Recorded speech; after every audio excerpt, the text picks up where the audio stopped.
Welcome to Latinos Who Tech. My name is Hugo Castellanos. I'm an engineer and I work in Silicon Valley. Elio Morillo, Nicole Gonzalez. I'm so excited that you guys are here because... Thank you. Glad to be here. Yeah, very grateful. You guys are unicorns, essentially. In a way. Both of you. Both of you. Yeah, Nicole just put an imaginary horn on Elio's head. Yeah, that's hilarious.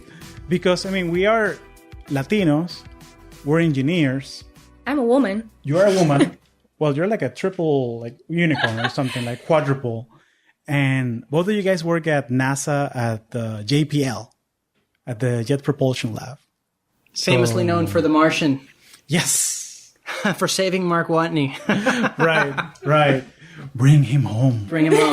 Yeah. Yeah. I actually have that background in my wallpaper, my computer for almost a year. That's amazing. That's my favorite movie about space. My boss actually has Mark Wahlberg's hands in a concrete slab just hanging out in her office. Because he just toured once and there was like fresh cement. And he just literally just put his hands down. And she keeps that in her office. And it's like her most prized possession. It's funny. Okay, so road trip. I'm going to meet your boss later. Yeah. She's actually on maternity leave right now. Well, can I have your work badge? Just for like 20 minutes. I just want to take a selfie. We'll do it. Okay, cool. Thanks, man. So there's a lot of things to talk about. But I like to give people an idea, an image of exactly what do each of you do at JPL. Or the long version, we have time. So, but, what exactly do you do at JPL? Because I know that, Nicole, you're an electronics engineer. Yes, that's right. And you're involved with the Mars 2020 project. Elio, you're a mechanical engineer, but you're like a jack of all trades. I'm a systems testbed engineer. Gotcha. So maybe if both of you can give me an overview of like, what do you do and, what does it look like? Because a lot of our listeners, they're techies in a sense, but I live in Silicon Valley. So we are the spoiled techies, we all have cubes and dual monitors and we code. We have free food and nap rooms and things like that. So give us an idea of... the privilege. Yeah. Not really. Yeah. So sorry, guys. So I wear two hats. I work on Mars 2020 integration and test of the motor control electronics. I work in a clean room all day, so I don't have snack privilege. I have to de-gown and come out of the lab for just a sip of water. And a potty break, anything. Anything. Yeah, there's no Cheeto dust allowed in the lab. It gets a little physically exhausting, to be honest. But I do a very hands-on job, which is test of the hardware. So before we can put software on it, before we can integrate this box and have it talk to other boxes, we have to make sure that the hardware itself does what it's supposed to do, that our components won't fail under stress conditions, that the circuits themselves were designed correctly, and that then they were built correctly to the design. So all of those things are kind of nuggets of what I do day to day. I get to interface with software. I get to interface with hardware. I have to improvise a lot on how all these different things are going to talk to each other. So that's how I get to use a little bit of creativity in my day-to-day. My other hat is I am a flight electronics designer for Psyche, which is a mission to the Psyche metal asteroid in the asteroid belt, which is believed to maybe be a piece that broke off of an early planet developing that could give us some clues as to how our planet developed. It's the most massive exposed metal core that we can observe, so we're hoping to learn a lot. We're just going to be orbiting with several instruments, and then from there, determine... Can you land on it? Because it's solid. So, that's not what this mission is about, right? It's just about observing. We want to know what we're working with first before we try to land on it. So generally, our missions start off with an observatory mission. ESA recently landed on a comet, the European Space Agency. It's not an easy thing to do. Because, believe it or not, a lot of these surfaces are very spongy. Like, what I literally mean is like a sponge, like you use in your kitchen. So, we have an idea of how dense this is. It's like nitrogen ice, basically. We have an idea of how dense the planet is and what it would take, but we're observing from so far away that we need to get close. Right. Sorry, the asteroid. But it's a general statement that until we get close and we figure out what we're working with, we can learn a lot more once we start to observe with more advanced instruments. And who knows? Maybe one day someone decides to prospect and mine. Like, that's in the future. Who knows? It's a vision. So we're building the knowledge base so that can be done in the future. Potentially, that's one of the applications, but so many other things, right? Yeah, maybe someday we will all, people will listen to this podcast in the iPhone Psyche, made with 100% asteroid belt parts. Yeah, who knows? That's a possibility for sure. Yeah. Thank you, Nicole. So what about you, Elio? So what's your role in JPL? And walk to me through, because you're the space mechanic. Yeah, that's your best. Your handle. So shameless pitch, the space mechanic on Instagram. You can find me and all the pictures of things I do. The best description for my job, if you watch The Martian, that group of engineers that have the test beds and the hardware that is almost one-to-one with what we have on Mars, that is what my lab does. We have test beds, several venues where we have the rover on a bench, the rover on a desktop, if you will, where we have engineering models and breadboard models of what's actually going to fly so that we can perform system tests and understand the behavior of hardware and software and the interfaces of all of the subsystems to make sure that we discover how to best simulate what's going to happen on Mars. How can we test and make sure that we don't find any surprises later on so that we're prepared for all scenarios so that we can respond on Earth appropriately, because obviously right now we don't have the means to just send a mechanic over and fix the rover. So how can we best prepare ourselves to understand the hardware, its behavior, and if it misbehaves, how do we respond to it? Can you talk to me a little bit about the redundancy aspect of it? Just to give people an idea of, great, let's say that, well, it's not great, but let's say something breaks in the rover, like what kind of mechanisms, what kind of redundancy do you have set in place to... Yeah, so most of the hardware on Mars 2020 is dual redundant. So there's an A string and a B string. So that, say, if the A, say, brain, it's called the rover computing element, the RCE. We have two of those. If one goes down for whatever reason, the other brain is prepared to take over. And then there's the brain, then we have this other piece of the system that we lovingly call the lizard brain, which makes sure that the main brain is powered on, and if one of the brain fails, the other one takes over. So there's plenty of redundancy to make sure, not plenty, but there's calculated redundancy to put us on Mars, land safely, perform operations, and do science. Got it. So JPL covers mostly robots. So it's not manned missions. It's robots that explore. How does that work? Yeah, the JPL is one of, how many NASA centers are we? We're 10, 12, something like that. A total. bunch of them. Across the country, JPL is officially a federally funded research and development center. Yeah, that's what it is. One. FFRDC. There you go. Yeah, it's like, how do we get paid? Yeah, so NASA funds us, Caltech manages us. So we're not public servants. We're actually Caltech employees. But all of our projects are funded by NASA, and hence we follow the NASA design paradigms.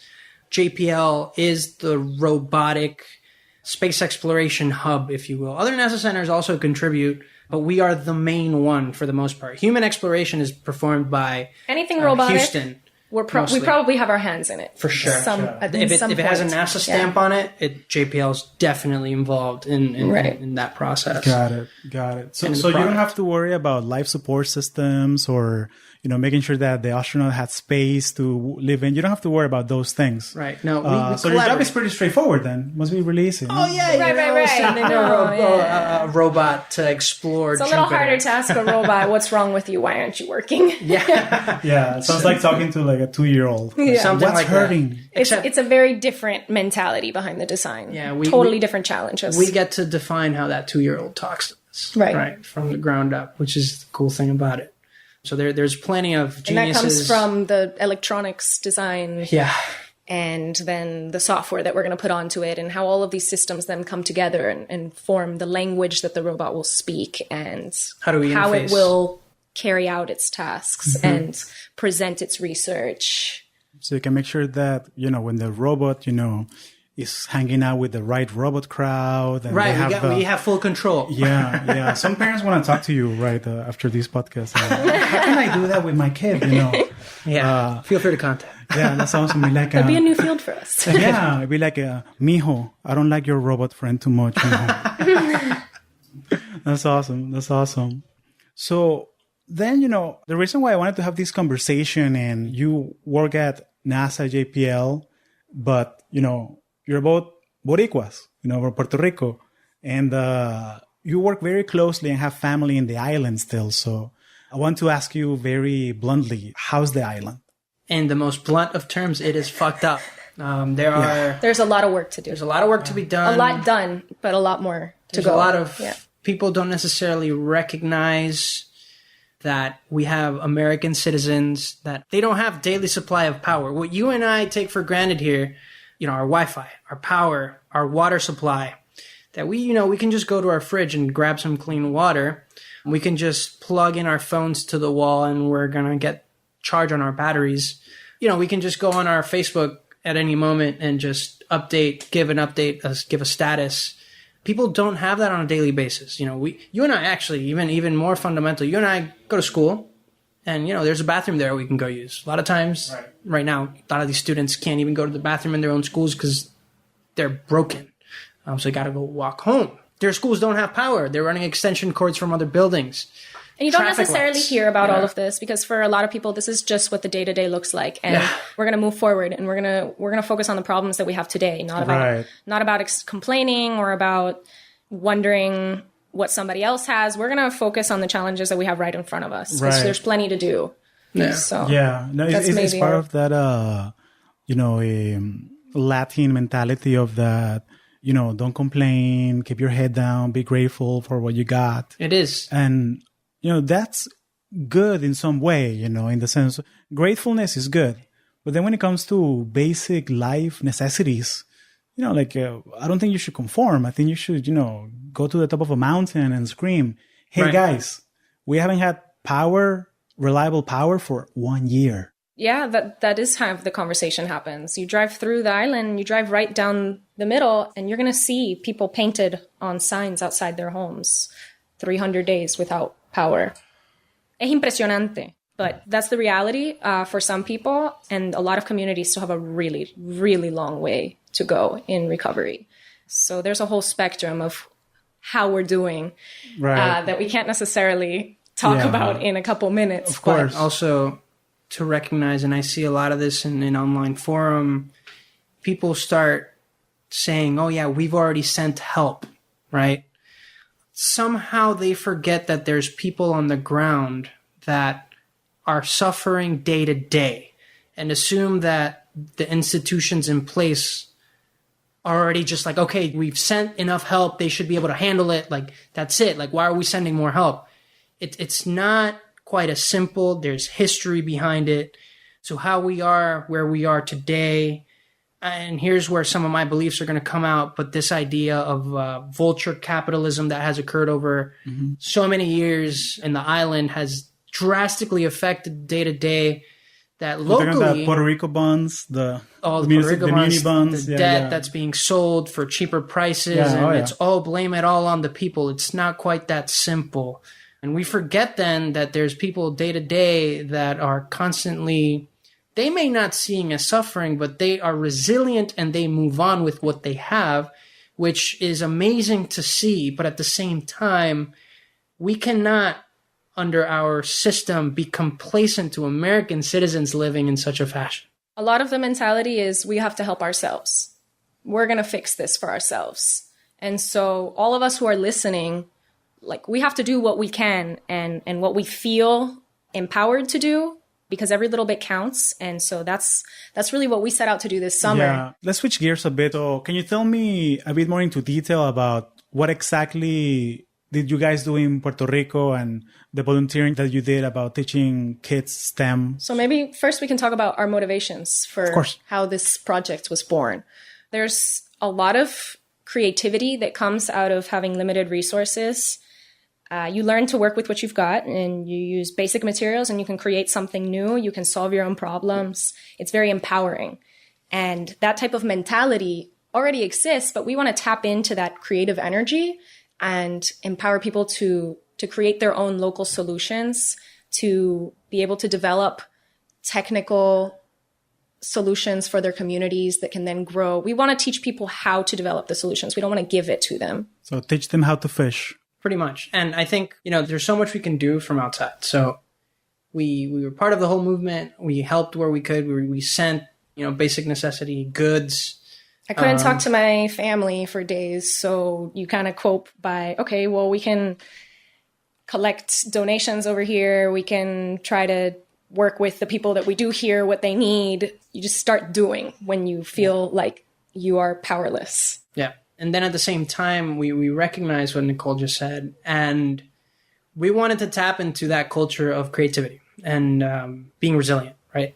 So there are other people on the ground doing this. We're by no means like, honestly, this wouldn't be possible without the people that are already on the ground. Exactly. But we wanted to understand firsthand, how do people go about programs like this, and how can we inspire students to pursue, or young people to pursue, STEM careers and STEM solutions, right? To be engineers, to create your own solutions. With what you have. Right. To utilize technology and then apply it to the problems of your community that you understand best. With your very limited resources, right? Right. And to give some context, because you guys are both NASA engineers, and you're basically taking out of your personal vacation time to fly over to Puerto Rico and connect with these communities.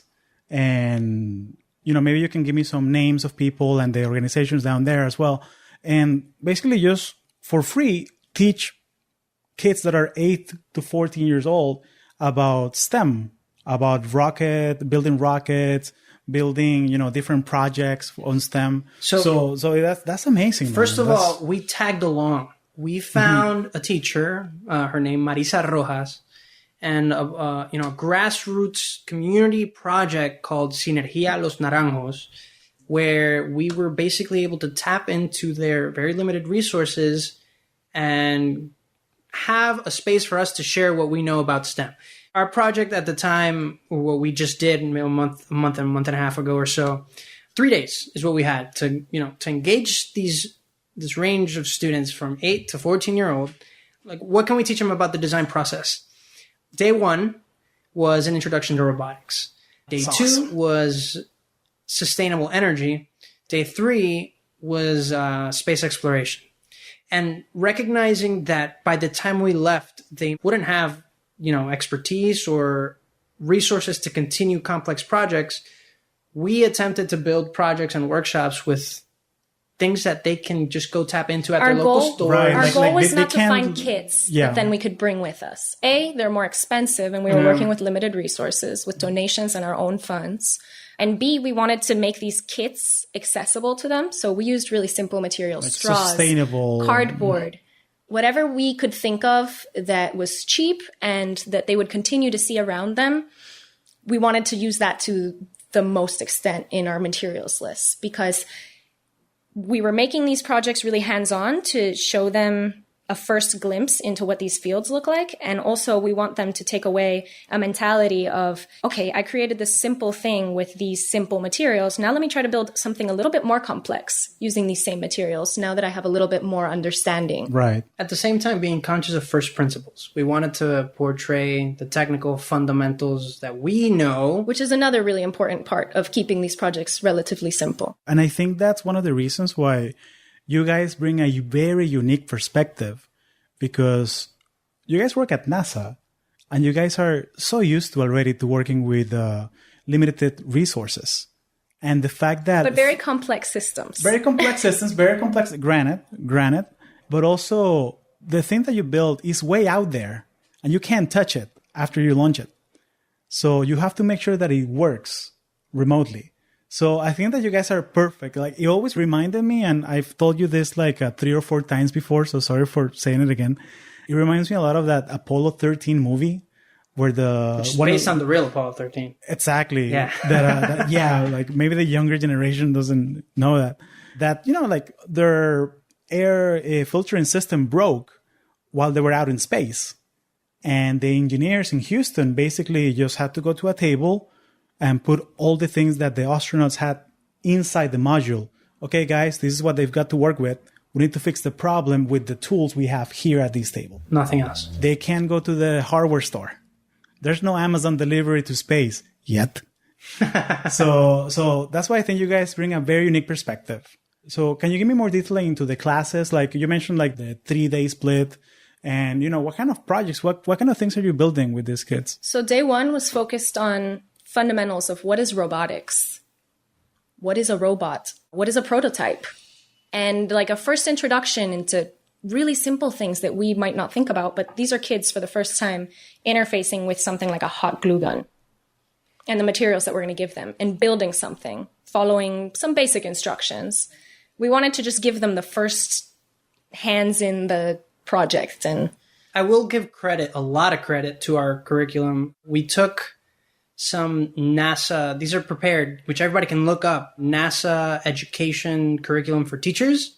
And we took them and simplified them as best we could to and translated some. And translated. That was a big challenge. The tough part is realizing also that we're basically freshmen at this point in technical Spanish because it was just very difficult. And then we had to go and reteach ourselves. It's a humbling experience. It's a humbling experience. Definitely was. Yeah. I went to school in Florida, so I remember doing my homework like, sí, mira, porque agarras el operational amplifier y después derivas el transfer function.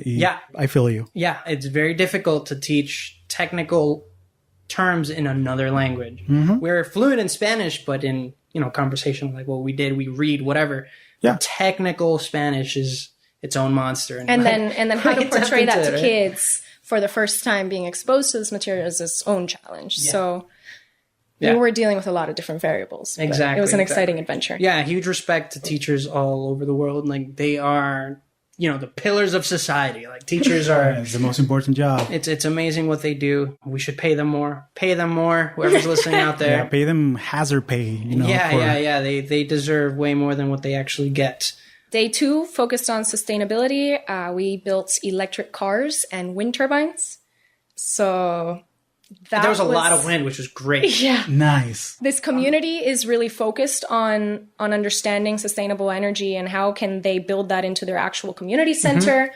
Where in Puerto Rico is this? This is in Vega Baja. Yeah. Vega Baja. In a little community called Los Naranjos. Right. This is the program took northern place. Part of the island.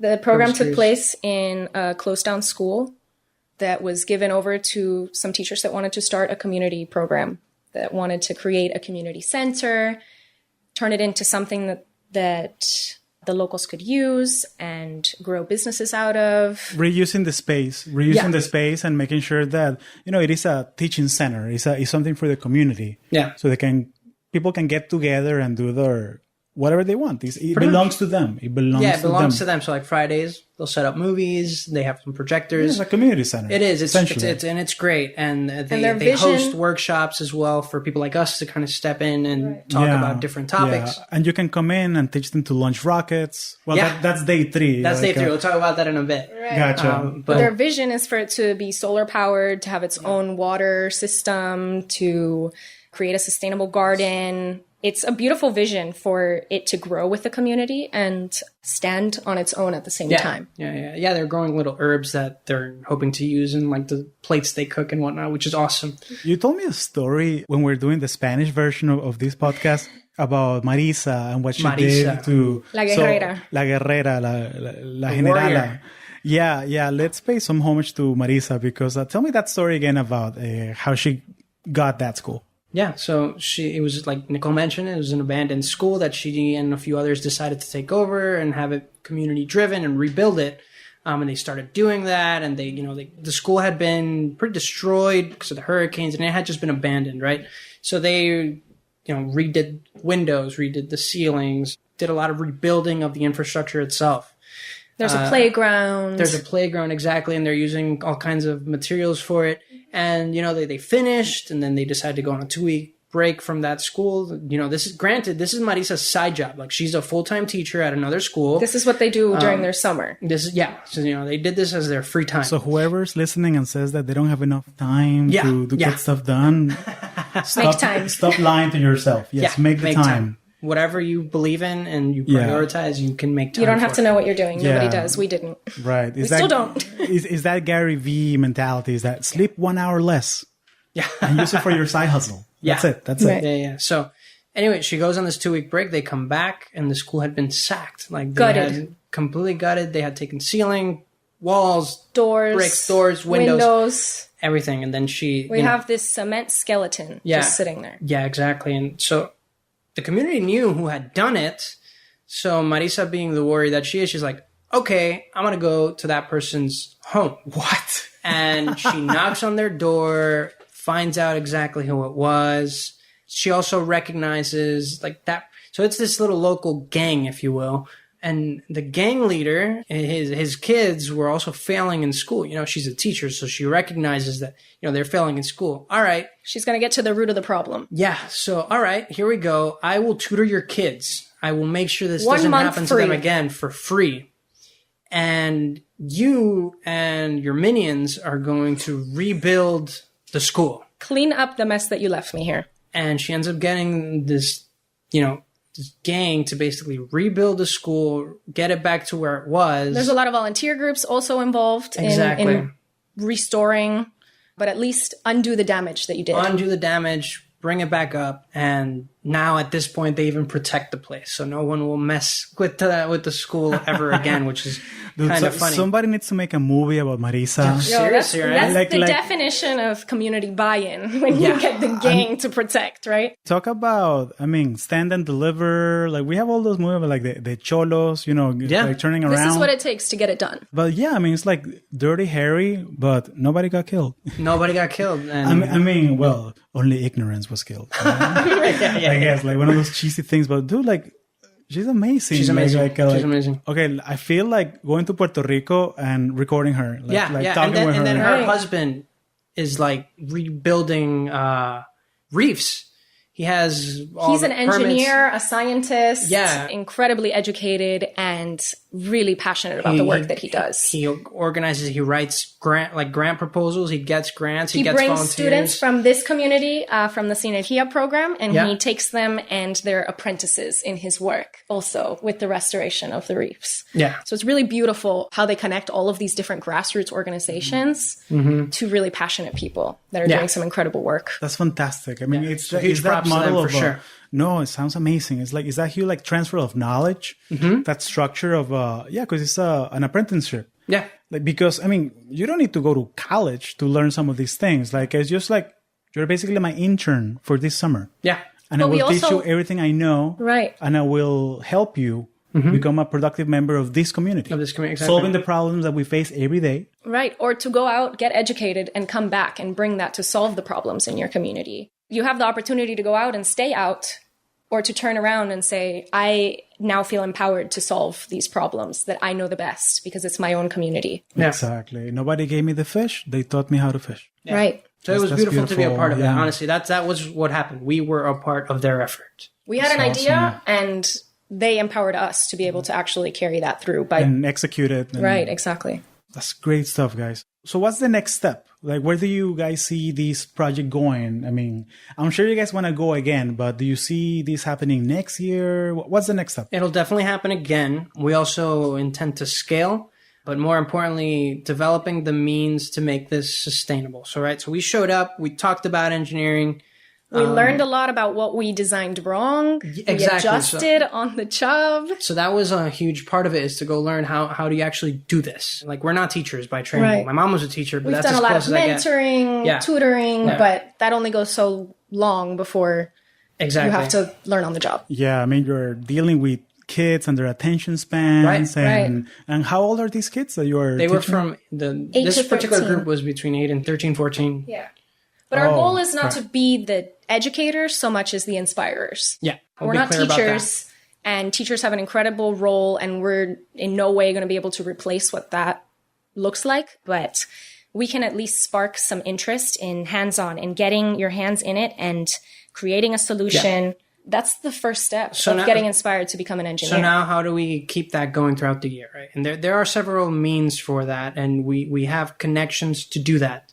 Now we just have to go and execute. It's get the local SHIP chapters, Society of Hispanic Professional Engineers, for those other grassroots organizations. Other grassroots organizations. How do we get them to show up to the school and continue showing, what is engineering, and how do you use your creativity to build solutions for... We want to create more relevant curriculum, more projects, maybe get into agriculture, sustainable gardens, the water projects, any other grassroots organizations. How can we then create maybe a connection to the material that we're teaching and establish that connection of apprenticeship, because that seems like a very effective method of keeping the kids engaged then throughout the year. And we built our materials for what we just executed so that can be easily replicated. So that's the idea is next year, okay, we have this, this one place where we started, but how can we get 2-3 more places to do the same thing? Right.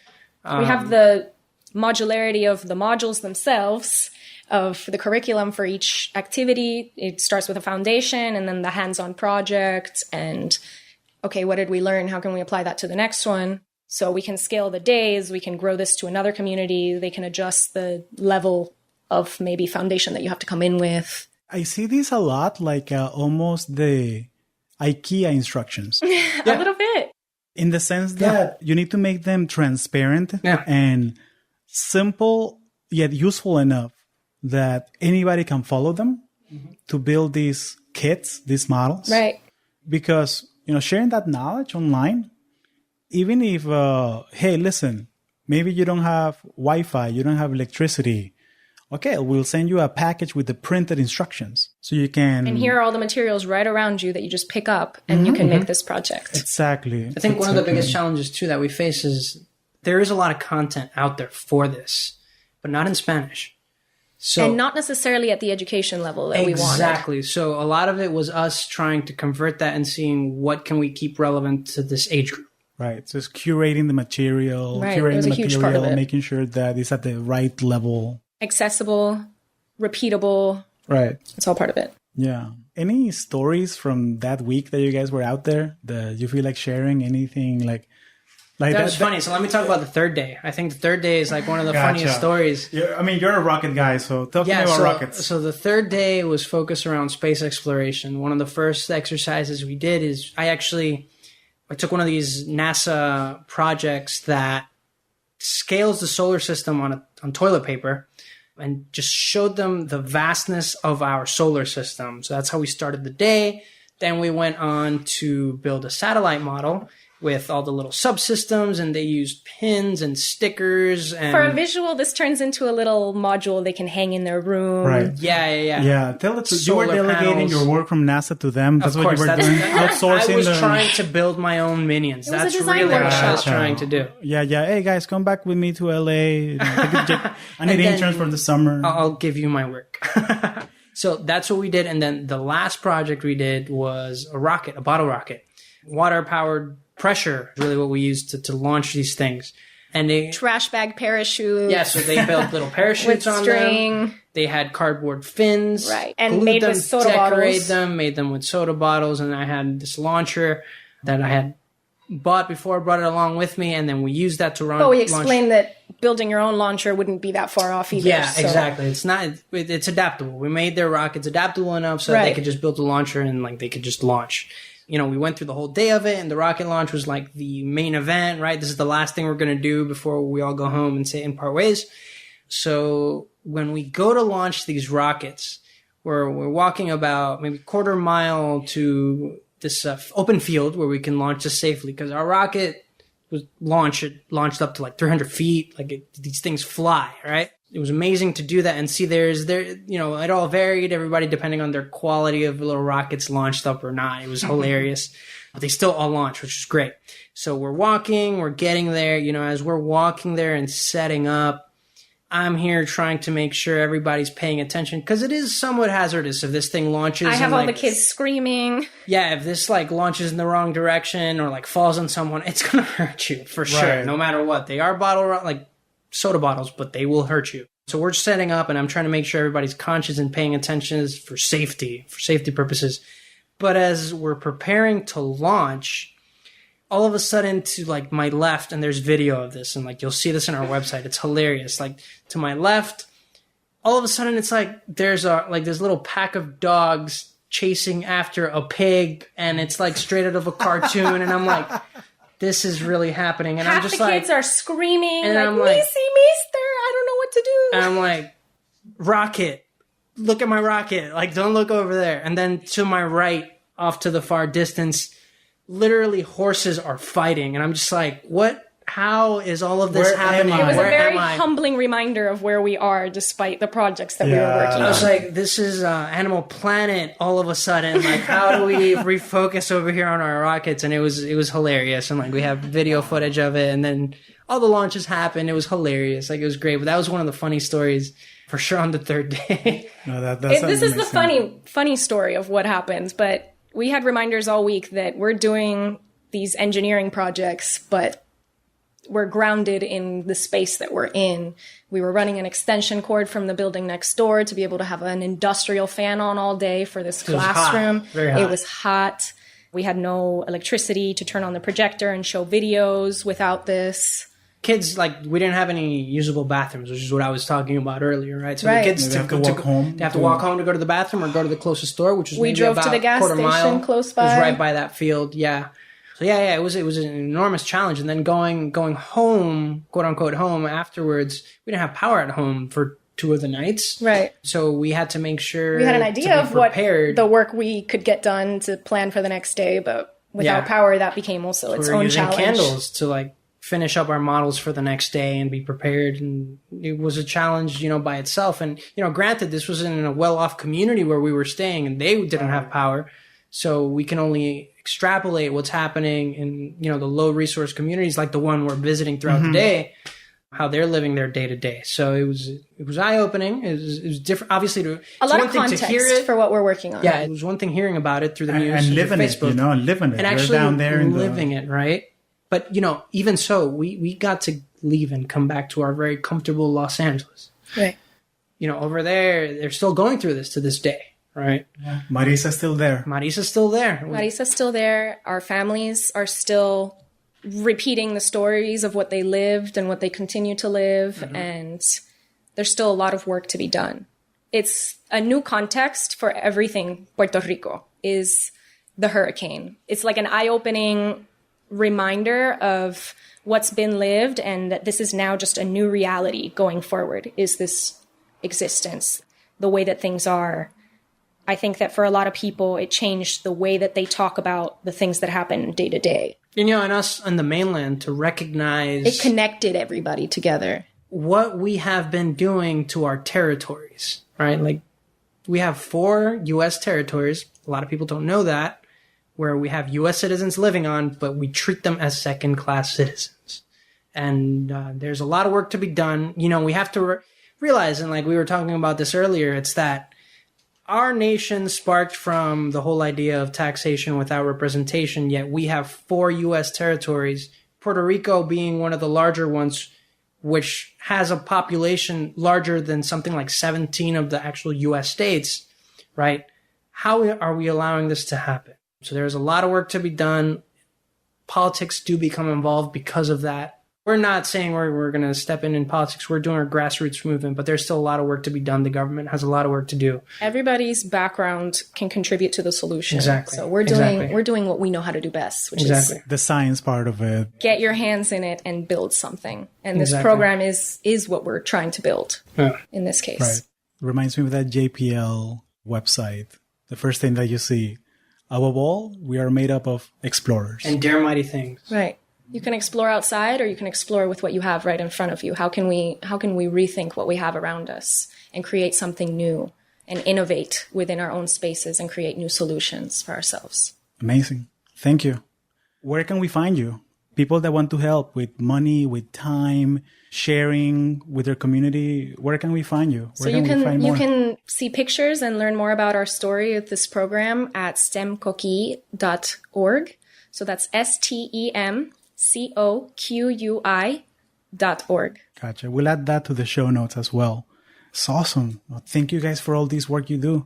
For sure. Contact us on also LinkedIn, Instagram.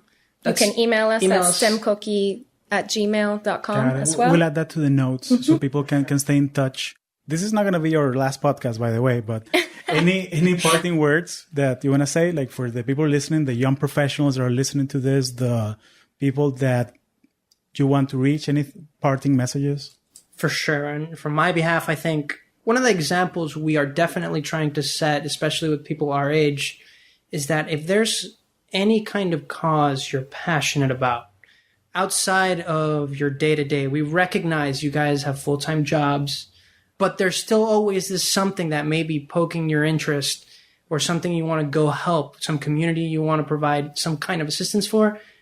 It's all a matter of you just taking the time to plan it out and executing. Even if you make mistakes along the way, you won't always do a perfect job the first time, but just go ahead and make the time to plan things out, execute them, and bring people along the ride. Because all of us here, like none of us, no one is self-made. All of us at some point had somebody hold our hands, help us come up to where we are today. Recognize your backgrounds. That is probably, especially on the audience, we all come from different backgrounds. We didn't do this alone. Keep that up. Like the only way we're going to keep up our communities is by making sure that we keep bringing people along the ride. I think just remember where you came from. Remember what got you here and all the work that still is to come. You might feel like you don't have all the tools that you need to solve the problems that you really care about. But honestly, what you have around you is probably the best thing that you're going to get. So work with what you've got and get creative, because little by little, we're trying to figure it out. And together, we can do so much more than if we try to find the perfect materials, the perfect resources. We're trying to connect people, just like your podcast does, Hugo. So if you have something to offer, please reach out. We would love to hear from you, whatever you can bring forward. Yeah, don't wait. Yeah, don't be complacent. It's never going to be the perfect time, so now's the best time. Now is the best time. Elio Morillo, Nicole Gonzalez, thank you so much. Thank you for having us.